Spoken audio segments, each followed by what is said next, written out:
Welcome to virtual classes. आज है 1 अगस्त और इस वीडियो में हमने 25 से 31 जुलाई तक के मोस्ट इम्पॉर्टेंट करंट अफेयर्स को इंक्लूड किया है और सभी क्वेश्चंस के इम्पॉर्टेंट फैक्ट्स के बारे में भी हम डिस्कस करेंगे। अगर आप इस चैनल पर नए हैं तो चैनल को सब्सक्राइब कर लीजिए और बेल आइकन ज़रूर प्रेस करिए ताकि सभी वीडियो की नोटिफिकेशन आपको मिलती रहे। चलिए स्टार्ट करते हैं आज की क्लास। आज का पहला क्वेश्चन है, हाल ही में दुनिया का पहला 3D प्रिंटेड स्टील ब्रिज कहाँ खुला है? इसका आंसर है ऑप्शन नंबर बी यानी कि एम्स्टर्डम। एम्स्टर्डम में अभी दुनिया का पहला 3D प्रिंटेड स्टील ब्रिज खुला है। एम्स्टर्डम जो है ये कैपिटल है नीदरलैंड की, ठीक है। नीदरलैंड की कैपिटल है एम्स्टर्डम और नीदरलैंड की करेंसी है यूरो। इतनी बातें ध्यान रखिएगा आप। चलते हैं नेक्स्ट क्वेश्चन पे। दूसरा क्वेश्चन है आपका, हाल ही में उत्तर प्रदेश के किस शहर में सैनिक स्कूल की आधारशिला रखी गई है? तो इसका आंसर है ऑप्शन नंबर बी यानी कि गोरखपुर में। गोरखपुर में अभी सैनिक स्कूल की आधारशिला रखी गई है, मिलिट्री स्कूल की। आइए देखते हैं कुछ और बातें। ये देखिए, 5th military school of UP, ये 5वां मिलिट्री स्कूल है उत्तर प्रदेश का, गोरखपुर में जो अभी बना है। और उत्तर प्रदेश के बारे में बता देते हैं। उत्तर प्रदेश की राजधानी है लखनऊ, गोमती नदी के किनारे बसा हुआ है। और उत्तर प्रदेश के चीफ मिनिस्टर हैं योगी आदित्यनाथ जी और गवर्नर हैं यहाँ की आनंदीबेन पटेल, ठीक है। और देखिए, उत्तर प्रदेश में है दुधवा नेशनल पार्क, ये लखीमपुर खीरी ज़िले में है। और कातनिया घाट वाइल्ड लाइफ सेंचुरी है उत्तर प्रदेश में। पीलीभीत टाइगर रिजर्व भी है। इतनी बातें ध्यान रखिएगा। चलते हैं नेक्स्ट क्वेश्चन पे। हाल ही में टोक्यो ओलंपिक में मीराबाई चानू ने कौन सा पदक जीता है? इसका आंसर है ऑप्शन नंबर सी यानी कि रजत पदक। अभी रजत पदक जीता है मीराबाई चानू ने टोक्यो ओलंपिक में। देखिए, टोक्यो ओलंपिक के से जितने भी क्वेश्चंस बनेंगे वो सब बहुत ज़्यादा इंपॉर्टेंट होने वाले हैं अपकमिंग एग्जाम्स में। तो सभी क्वेश्चंस को आप एक जगह पर लिख कर रखिएगा। हम सभी वीडियो में आने वाले सभी क्वेश्चंस को इंक्लूड करते रहेंगे और आप हमारे साथ बने रहिएगा, फिर हम आपको जानकारी देते रहेंगे। चलिए देखते हैं कुछ और बातें। तो मीराबाई चानू ने 49 किलोग्राम भार वर्ग में 202 किलोग्राम का वेट उठाकर ये रजत पदक जीता है। और मीराबाई चानू मणिपुर से बिलोंग करती हैं, मणिपुर स्टेट की हैं। ये क्वेश्चन भी पूछा जाता है प्लेयर्स का कि किस स्टेट से बिलोंग करते हैं। तो मीराबाई चानू मणिपुर की हैं और ये वेट लिफ्टिंग से संबंधित हैं, ठीक है। इतनी बातें ध्यान रखिएगा। चलिए नेक्स्ट क्वेश्चन पे चलते हैं। हाल ही में IOA ने टोक्यो ओलंपिक के प्रायोजक के रूप में किससे भागीदारी की है? देखिए, इसका आंसर है ऑप्शन नंबर बी यानी कि अडानी ग्रुप। अडानी ग्रुप के साथ साझेदारी किया है इंडियन ओलंपिक एसोसिएशन ने, ठीक है। IOA की फुल फॉर्म है इंडियन ओलंपिक एसोसिएशन। यहाँ पे लिखा भी है मैंने, Indian Olympic association full form है। इसकी स्थापना हुई थी 1927 में और प्रेसिडेंट इस समय हैं इसके नरेंद्र बत्रा। इतना ध्यान रखिएगा इसके बारे में। तो अडानी ग्रुप के साथ अभी समझौता हुआ है। चलिए नेक्स्ट क्वेश्चन पे चलते हैं। हाल ही में भारत की सबसे बड़ी लिथियम आयन बैटरी कहाँ स्थापित की जाएगी? इसका आंसर है ऑप्शन नंबर बी यानी कि ग्रेटर नोएडा। ग्रेटर नोएडा में अभी भारत की सबसे बड़ी लिथियम आयन बैटरी स्थापित की जाएगी। और नोएडा हमारे उत्तर प्रदेश ज़िले में आता है। तो नोएडा में हमारे योगी जी ने फिल्म सिटी बनाने की बात कही है। फिल्म सिटी बनेगा नोएडा में। और नोएडा में है जेवर एयरपोर्ट, इसको इंटरनेशनल एयरपोर्ट बनाने की बात भी कही गई है योगी जी के द्वारा, ठीक है। चलते हैं नेक्स्ट क्वेश्चन पे। हाल ही में राष्ट्रपति भवन में किस बैंक की शाखा का उद्घाटन किया गया है? इसका आंसर है ऑप्शन नंबर बी यानी कि SBI। State bank of India की शाखा खोली गई है राष्ट्रपति भवन में, ठीक है। और इसमें इस जो शाखा खोली गई है स्टेट बैंक की, इसमें पहला अकाउंट खोला गया है हमारे राष्ट्रपति जी का, श्री रामनाथ कोविंद जी का पहला अकाउंट खोला गया है इसमें। और SBI के बारे में देखते हैं कुछ बातें। SBI का फुल फॉर्म तो पता ही है आप लोगों को, स्टेट बैंक ऑफ इंडिया। स्थापना हुई है 1955 में। हेडक्वार्टर मुंबई में है SBI का और इस समय हेड हैं दिनेश कुमार खारा। बैंक से क्वेश्चन भी पूछे जाते हैं, बहुत ज़्यादा इंपॉर्टेंट हैं, तो इतनी बातें भी ध्यान रखिएगा। और पहला अकाउंट हमारे राष्ट्रपति जी का खुला है। आइए चलते हैं नेक्स्ट क्वेश्चन पे। हाल ही में किस देश ने जोग नाम का खुद का सोशल मीडिया प्लेटफॉर्म विकसित करने की घोषणा की है? इसका आंसर है ऑप्शन नंबर ए यानी कि बांग्लादेश। बांग्लादेश ने अभी जोग नाम का सोशल मीडिया प्लेटफॉर्म बनाया है अपने यहाँ। देखते हैं बांग्लादेश के बारे में कुछ बातें। बांग्लादेश की राजधानी है ढाका और बांग्लादेश की करेंसी है टका। बांग्लादेश की प्राइम मिनिस्टर हैं शेख हसीना और बांग्लादेश के राष्ट्रपति हैं अब्दुल्ला हामिद। ठीक है, चलिए देखते हैं और बातें कुछ। बांग्लादेश के साथ भारत का संप्रीति एक्सरसाइज होता है। तो एक्सरसाइज से क्वेश्चन भी पूछे जाते हैं कि भारत और बांग्लादेश के साथ और सभी देशों के साथ भारत की जो एक्सरसाइज होती हैं वो एग्ज़ाम में पूछी जाती है। तो याद रखिएगा, बांग्लादेश के साथ संप्रीति एक्सरसाइज होती है। और अभी भारत और बांग्लादेश के बीच में मैत्री सेतु का उद्घाटन किया गया है, तो इसको भी ध्यान रखिएगा। चलते हैं नेक्स्ट क्वेश्चन पे। हाल ही में कौन सी भारतीय सेना के वाइस एडमिरल विनय को यूके द्वारा अलेक्जेंडर डेलरिम्पल पुरस्कार से सम्मानित किया गया है? इसका आंसर है ऑप्शन नंबर बी, यानी कि भारतीय नौसेना। नौसेना से हैं ये, नेवी से हैं एडमिरल विनय। इनको यूके का अलेक्जेंडर डेलरिम्पल पुरस्कार मिला है। तो आइए देखते हैं कुछ बातें नेवी के बारे में। नेवी डे हमारे यहाँ मनाया जाता है 4 दिसंबर को और नेवी चीफ प्रेजेंट टाइम में हैं एडमिरल करमबीर सिंह। ठीक है, चलिए नेक्स्ट क्वेश्चन पे चलते हैं। हाल ही में भारत किस देश के साथ इंद्र 2021 सैन्य अभ्यास का आयोजन करेगा? देखिए, मैंने पहले भी कहा है कि एक्सरसाइज से क्वेश्चन बहुत ज़्यादा इंपॉर्टेंट हैं। तो जितने भी एक्सरसाइज हो रहे हैं भारत के साथ वो सब बहुत इंपॉर्टेंट हैं। तो चलिए देखते हैं इसका आंसर। इसका आंसर है ऑप्शन नंबर बी, यानी कि रशिया। तो भारत और रूस के साथ हो रहा है इंद्र एक्सरसाइज। देखिए इंद्र बना कैसे है। इंद्र बना है इंडिया का IND लेकर और रशिया का R लेकर, इससे बना है इंद्र। तो जहाँ भी इंद्र आएगा वहाँ भारत और रशिया की बात की जाती है, इसको ध्यान रखिएगा। इंद्र एक्सरसाइज होगा अभी 1 से लेकर 15 अगस्त तक रशिया के साथ भारत में। ठीक है, रूस की राजधानी देख लेते हैं। रूस की राजधानी है मॉस्को। रूस की करेंसी है रशियन रूबल। रूस के प्राइम मिनिस्टर हैं मिखाइल मिशुस्टिन और रूस के राष्ट्रपति हैं व्लादिमीर पुतिन। आइए चलते हैं नेक्स्ट क्वेश्चन पे। हाल ही में यूनेस्को की विश्व धरोहर स्थलों की सूची से इंग्लैंड के किस शहर को हटा दिया गया है? देखिए इसका आंसर है ऑप्शन नंबर सी, यानी कि लिवरपूल। लिवरपूल को अभी यूनेस्को की लिस्ट से हटा दिया गया है, वर्ल्ड हेरिटेज साइट की लिस्ट से। तो देखते हैं, इंग्लैंड का है ये लिवरपूल। इंग्लैंड की राजधानी है लंदन और इंग्लैंड की करेंसी है पाउंड स्टर्लिंग।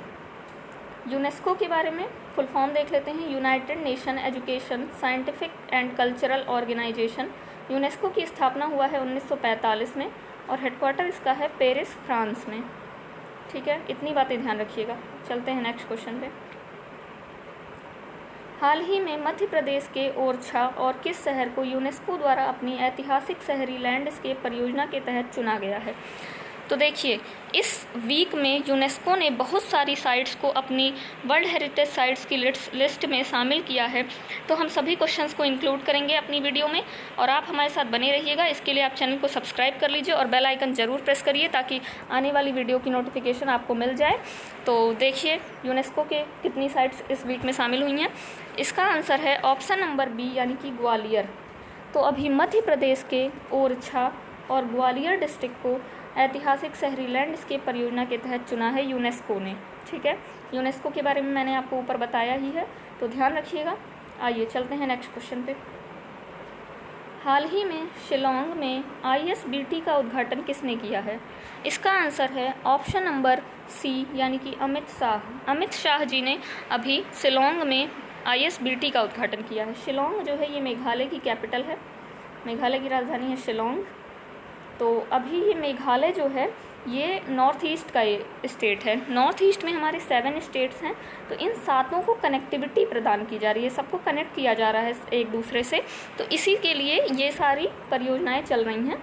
तो ISBT की फुल फॉर्म देख लेते हैं। इंटर स्टेट बस टर्मिनल इसकी फुल फॉर्म है और 2023-24 तक जो नॉर्थ ईस्ट के जितने भी स्टेट हैं सबको एक दूसरे से कनेक्ट कर दिया जाएगा। इसी के लिए ये परियोजनाएं चल रही हैं, 24 तक सबको कनेक्ट किया जाना है। चलिए नेक्स्ट क्वेश्चन पे चलते हैं। हाल ही में किस राज्य का रुद्रेश्वर मंदिर भारत की 39वीं यूनेस्को विश्व धरोहर सूची में शामिल हुआ है? देखिए मैंने कहा था ना बहुत सारी साइट्स शामिल हुई हैं। अभी आपको बहुत सारे क्वेश्चन मिलेंगे और नेक्स्ट वीडियो में भी आपको क्वेश्चन मिलेंगे, तो आप देखते रहिएगा। चलिए इसका आंसर देखते हैं। इसका आंसर है ऑप्शन नंबर सी, यानी कि तेलंगाना। तेलंगाना में अभी रुद्रेश्वर मंदिर है, इसको भारत की 39वीं यूनेस्को वर्ल्ड हेरिटेज साइट में शामिल कर लिया गया है। चलिए देखते हैं तेलंगाना के बारे में। तेलंगाना की राजधानी है हैदराबाद, हैदराबाद यहाँ की राजधानी है। और तेलंगाना के चीफ मिनिस्टर हैं के चंद्रशेखर राव, और तेलंगाना की गवर्नर है डॉक्टर तमिलसाई सुंदरराजन। इतना ध्यान रखिएगा, तमिलसाई सुंदरराजन इनका नाम है, गवर्नर यहाँ की हैं। और तेलंगाना के बारे में देखते हैं। तेलंगाना में है कंवर टाइगर रिजर्व और अमराबाद टाइगर रिजर्व है तेलंगाना में। कालेश्वर सिंचाई परियोजना चल रही है तेलंगाना में गोदावरी नदी पर। ये बहुत ज़्यादा इंपॉर्टेंट क्वेश्चन है, आने वाले एग्जाम्स में पूछा जा सकता है कि कालेश्वर सिंचाई परियोजना कहाँ पर चल रही है, तो तेलंगाना में चल रही है।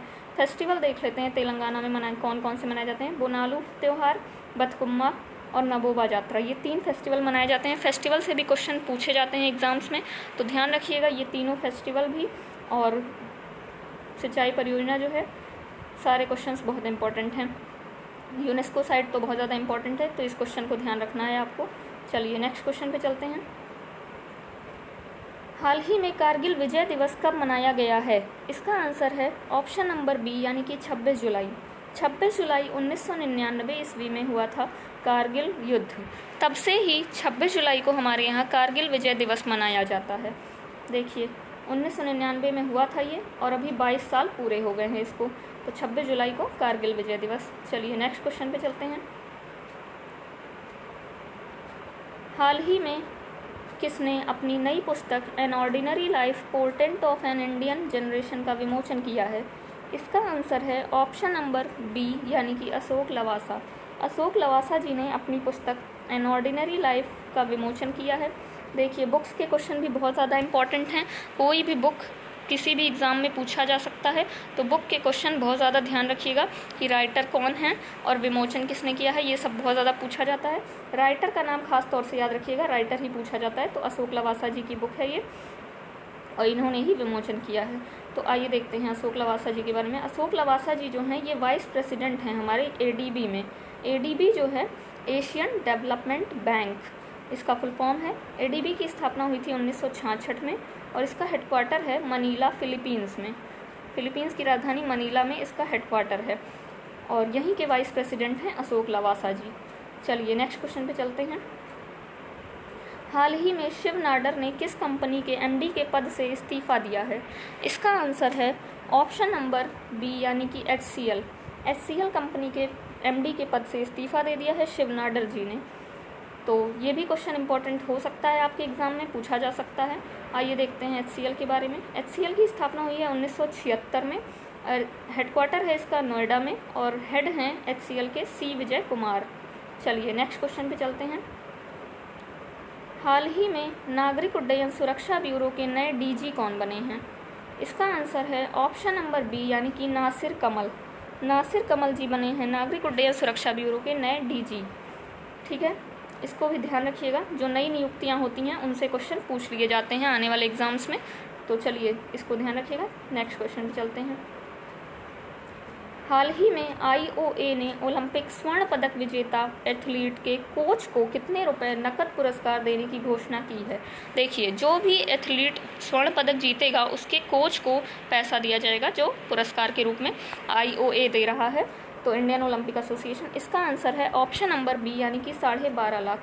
तो 12.5 लाख मिलेगा गोल्ड मेडल के कोच को, गोल्ड मेडल जीतने वालों के कोच को, और सिल्वर मेडल जीतने वालों के कोच को मिलेगा 10 लाख रुपए, और ब्रॉन्ज मेडल जीतने वाले के कोच को मिलेगा 7.5 लाख रुपए।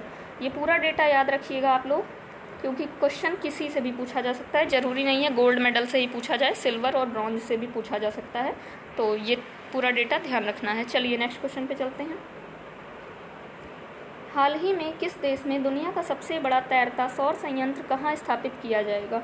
तो इसका आंसर है ऑप्शन नंबर बी, यानी कि इंडोनेशिया। इंडोनेशिया में अभी दुनिया का सबसे बड़ा फ्लोटिंग सोलर प्लांट स्थापित किया जा रहा है, तैरता हुआ। तो देखते हैं कुछ और बातें इंडोनेशिया के बारे में। इसकी क्षमता देख लीजिए, क्षमता इसकी 2.2 गीगावाट है, और इंडोनेशिया की राजधानी है जकार्ता। यहाँ पे आसियान का हेडक्वार्टर है। आसियान के बारे में देखते हैं, association of south east Asian nation, full form है इसका। आसियान का हेडक्वार्टर है जकार्ता में और जकार्ता राजधानी है इंडोनेशिया की। लेकिन अब इंडोनेशिया की राजधानी को बोर्नियो द्वीप पर, बोर्नियो आइलैंड पर शिफ्ट किया जा रहा है, क्योंकि जकार्ता जो है वो तेज़ी से डूब रहा है, तो इंडोनेशिया की राजधानी को शिफ्ट किया जा रहा है। फिर भी अभी राजधानी जकार्ता ही है। तो आगे देखते हैं। इंडोनेशिया के प्रेसिडेंट हैं जोको विडोडो और करेंसी है यहाँ की इंडोनेशियाई रुपया। चलिए नेक्स्ट क्वेश्चन पे चलते हैं, और ये आज का आपका लास्ट क्वेश्चन है। तो आंसर देखिए, हाल ही में कौन सा देश अंतर्राष्ट्रीय सौर गठबंधन में शामिल हुआ है? इसका आंसर है ऑप्शन नंबर सी, यानी कि स्वीडन। स्वीडन अभी शामिल हुआ है ISA में। ISA इंटरनेशनल सोलर अलायंस में शामिल हुआ है स्वीडन। देखिए ISA की फुल फॉर्म देख लेते हैं, इंटरनेशनल सोलर अलायंस। ISA में अभी टोटल 121 मेंबर्स हो गए हैं, 121 देश हो गए हैं स्वीडन को लेकर। और ISA का हेडक्वार्टर है गुरुग्राम हरियाणा में। हमारे इंडिया में इसका हेडक्वार्टर है गुरुग्राम में, तो इसको भी ध्यान रखिएगा। और मेंबर्स 121 हो गए हैं, ये भी संख्या पूछी जा सकती है आपके एग्ज़ाम में। चलिए स्वीडन के बारे में देख लेते हैं। स्वीडन की राजधानी है स्टॉकहोम, स्वीडन की करेंसी है स्वीडिश क्रोना और स्वीडन के राष्ट्रपति हैं स्टीफन लोफवेन। ये थे आज के आपके top 20 most important current affairs. इस वीडियो का पार्ट 2 आपको शाम तक मिलेगा, उसके लिए आप चैनल को सब्सक्राइब कर लीजिए ताकि उस वीडियो की नोटिफिकेशन आपको मिल जाए। चलिए ये है आज का आपका क्वेश्चन। इस क्वेश्चन का आप लोग जवाब देंगे कमेंट बॉक्स में। कमेंट बॉक्स में आप लोग इस क्वेश्चन का जवाब दीजिएगा और इसके आंसर के बारे में हम नेक्स्ट वीडियो में चर्चा करेंगे। तो देखिए क्वेश्चन है आपका, हाल ही में सबसे ज़्यादा उम्र में कप्तानी करने वाले भारतीय खिलाड़ी कौन बने हैं? 4 ऑप्शन दिए गए हैं आपको, इन चारों में से आप जवाब दीजिएगा कि कौन सा ऑप्शन इसका सही है। तो कमेंट बॉक्स में आप लोग जवाब दीजिएगा, फिर हम नेक्स्ट वीडियो में इसका आंसर बताएंगे आपको। तो ये थे आज के आपके टॉप 20 करंट अफेयर्स के क्वेश्चन, और पार्ट 2 आपको शाम को मिलेगा। तो तब तक देखते रहिएगा, इस चैनल को सब्सक्राइब कर लीजिए।